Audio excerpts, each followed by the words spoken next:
Hi guys. A while ago I did my favourite Disney movie list, and I feel like I mentioned in that list that I was going to do a Pixar one, and then I never got around to it. And then in my future plans video I said I had something Disney related coming, so here it is. I'm finally going to do my Pixar list, and I'm just going to tell you my favourite Pixar movies. I'm only doing a top 5 in this case because there's not a lot of Pixar films. There's 17. I have seen them all. There's only 2 of them that I'm not particularly fond of. You can probably guess what those 2 are. It's Cars and Cars 2. Cars 1 was very distinctly average, and Cars 2 was... let's not talk about Cars 2. Yeah, so I like every single other Pixar movie. A lot of people have been giving The Good Dinosaur quite a bashing. I thought it was adorable. I don't own it just yet, and I've only seen it once at the cinema, so I'm not like gonna rank it in my favourites. It's not coming up, but just to let you know, watch that film. It's so cute, and stop judging it. It's adorable. Yeah.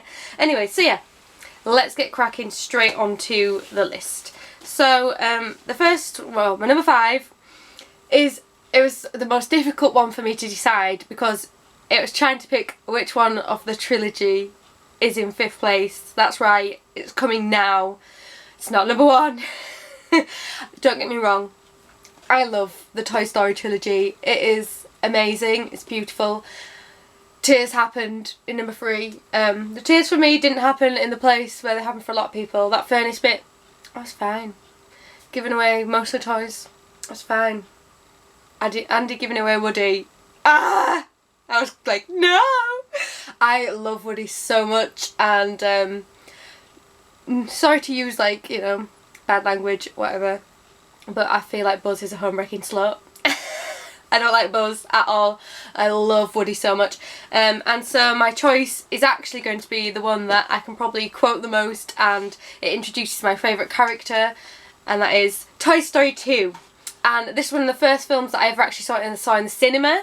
As a child, I went on like a school trip and saw Toy Story 2. Woo! And Mrs. Potato Head is my favourite character in the Toy Story franchise. So she was introduced in this one, and it's just great. I love it. I love the Toy Stories in general, like I say, and I can probably quote all 3 quite a bit. But number 2 is probably the one that's the most memorable to me. And like me and my boyfriend did a rewatch because we went to a Pixar quiz, and we were like, oh, let's rewatch some of the films so that we can be like proper geeking out on it. And like, I didn't realise how well I knew Toy Story 2 until we rewatched it. So I'm putting that as my number 5 placement. Yeah. Do you need synopsis? This is the second Toy Story film, and this is the one where Woody is taken instead of Buzz going missing, you know.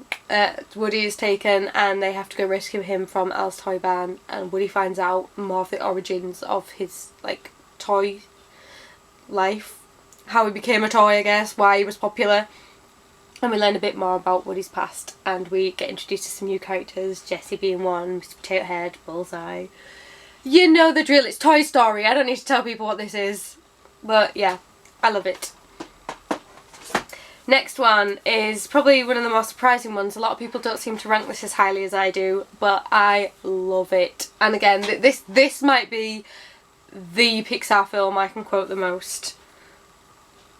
This or my number 3, which is so weird to say that it's not my top 2, but oh well, and that is A Bug's Life. I love this film. This is the story of Flick. He is an ant in a colony, and the colony is always terrorised by a group of grasshoppers, and they said crickets then, no, grasshoppers, who take their food once a year, and Flick wants to change things. Watch this film, please. Like, if you haven't given it a chance, which I know Bug's Life is quite an old film and a lot of people have seen it, but if you haven't given it a chance, please give it a chance. It's so funny. It's so funny. The like warrior bugs are great. Like, I love every single character in that little band. My favourite character, I'm sure you've guessed, because I think it's everyone's in this, is Heimlich. He is amazing. My boyfriend actually got really drunk one night, and he was in a sleeping bag. We were staying over at his brother's house, and he was just going, I'm a beautiful butterfly, and then laughing to himself for like 10 minutes, and he did that for like an hour, and so we made him watch A Bug's Life the next day. And yeah, this is, oh, I just love it. It's so funny, and all the characters are lovable. Yeah, just watch Bugs Life. Just watch it. It's great.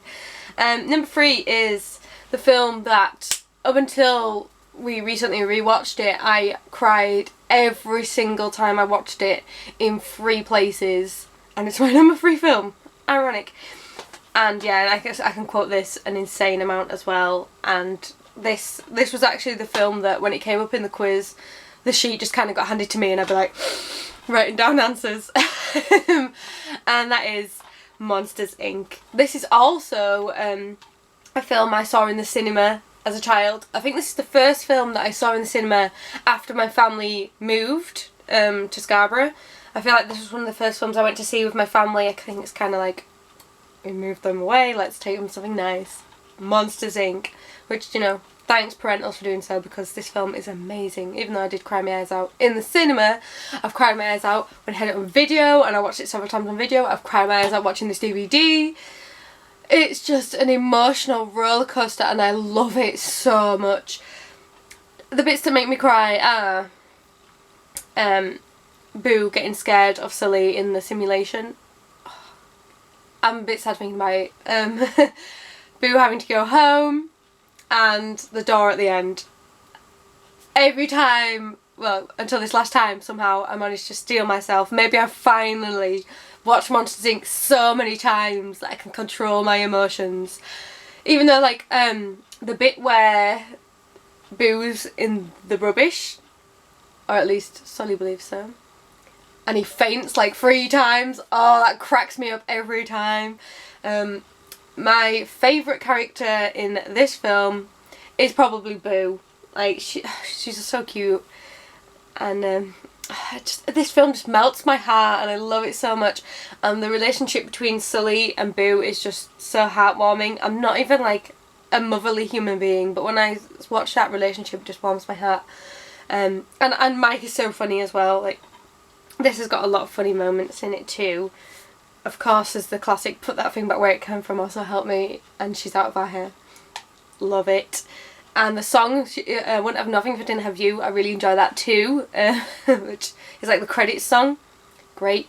Monsters, Inc., as I'm rubbish at telling people synopsises, is a film set in the monster world, and it is their job to go into a child's room on a night and scare the child to get a scream, which then generates power for their monster world. And of course, things don't quite go as planned, and we end up with a little girl in the monster world, and I love it. It's amazing. Please watch Monsters. I'm saying these films like they're like obscure films that no one's seen. I'm sure you've all seen Monsters, Inc., but watch it again. So good. So good. Number 2 is a film that I got obsessed with, and I watched it like every night for like a month at one point, and I just couldn't help myself. And like, the dynamic of the main characters in this film is just brilliant. It's on point. And that is my absolutely beaten up copy. Oh god, it's falling apart. You'll see in a second, of The Incredibles. I love The Incredibles. My favourite character is Frozone and Frozone's wife. That one conversation is just gold. I'm the greatest good you're ever gonna get. Yes. Yes. Sadly, my cover is absolutely trashed. So yeah, I have the special edition of this and it's beaten, which is kind of sad. But this is a film set in modern day, I believe, even though there's some theories that it's like the 60s and things and the 80s. Anyways, it's kind of set in our world, but where superheroes were a thing, and they were huge for like a few decades, and then they got forced into retirement due to a bunch of lawsuits that were put against them. And we follow the family of Mr. Incredible, Bob Parr, as they try and grow up normal, even though of course none of them are, as he married another superhero, Elastigirl, good old Helen Parr over here, and they had children, and their children have powers as well, though they don't have anything for Jack. And And yeah, so things happen, chaos ensues, and someone from Bob's past comes back to haunt him, basically. Yeah. I feel like I'm trying to hide from spoilers from The Incredibles again. Who hasn't seen The Incredibles? But yeah, go see it. It's so funny. Edna Mode, she's also amazing. She's probably next in line after the whole Frozen dynamic for our favourite characters. It's just so enjoyable and it's so action packed, and I just really like the connections and like how human it is, but yet how crazily superhuman, never in this world it is at the same time. And it's just so enjoyable. It's great. It's Pixar, of course it is. Like pretty much all their films are great. But yeah, I love The Incredibles. It's amazing. And for number one, I feel like I spoke about this in my favourite movies list. I should have done, because it's the cutest movie of all time, which probably gives away what film it is, because it is so cute. This is part of my adorable robots obsession, and that is of course Wally. I also have like a super special edition of Wally, so like it has like a thing that pops out like this, and it's got like pictures on the back, and it's just so cute. So yeah, I have quite a nice swanky edition of Wally that is adorable. This film just melts my heart. I feel like I say that so much, but it does. This is the story of a robot named Wally, who is the last anything on Earth, anything that's sort of intelligent in the slightest, other than his cockroach friend. And the human civilization is actually all up in a spaceship. They're cruising around, waiting for Earth to be ready for them to come back. Things didn't quite go as planned, and they've ended up on the ship much longer than anticipated, and the Earth is still not ready for them. And of course, the two worlds collide and chaos ensues and robot love happens.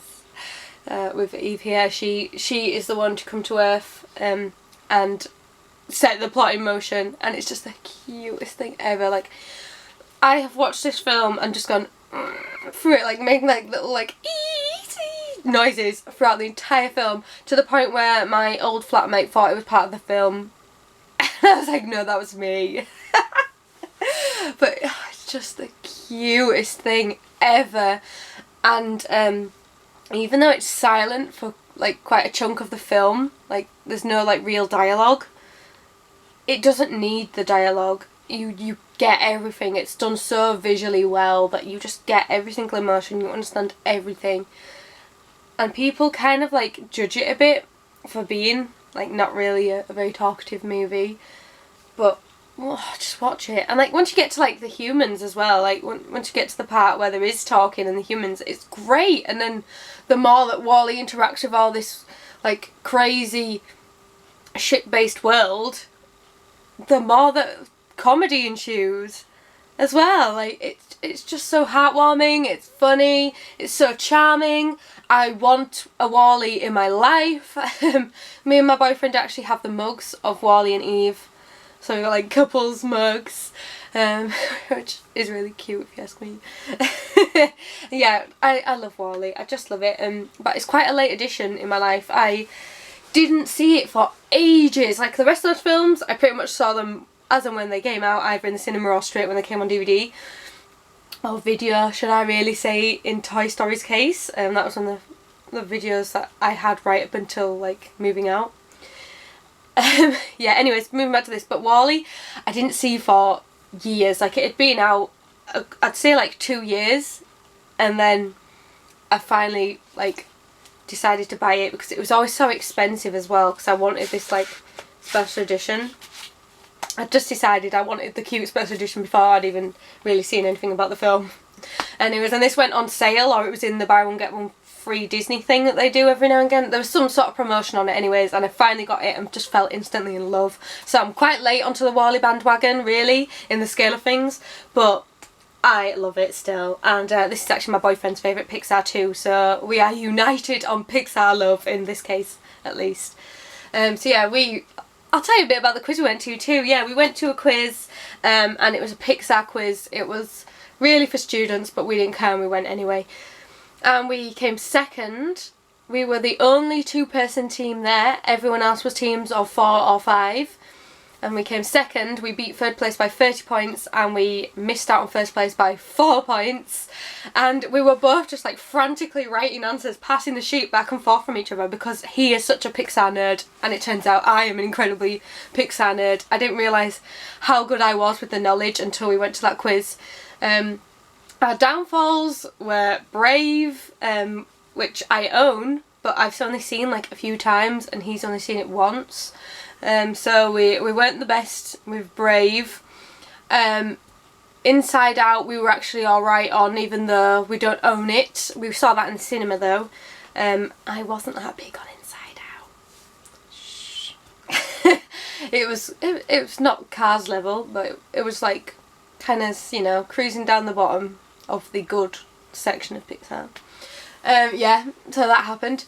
And yeah, so if we'd had like one more person with us who had seen those films, we'd have probably won. But yeah, we came second, which I think is amazing to say. We were the smallest team and we were just like crazily back and forth writing in between each other, like scribbling down answers. It was probably quite comical to watch us. And one of the questions was, what is the CDA? What does it stand for? They didn't give, and they went, we're not giving you the movie. I was like, don't need it. And they heard me and they were like, she don't need it. Yeah, anyways. Thanks for watching, guys. Tell me what your favourite Pixar movie is. We'll talk about it in the comments. Videos are always all over the place as usual here, and I'll see you soon. Bye!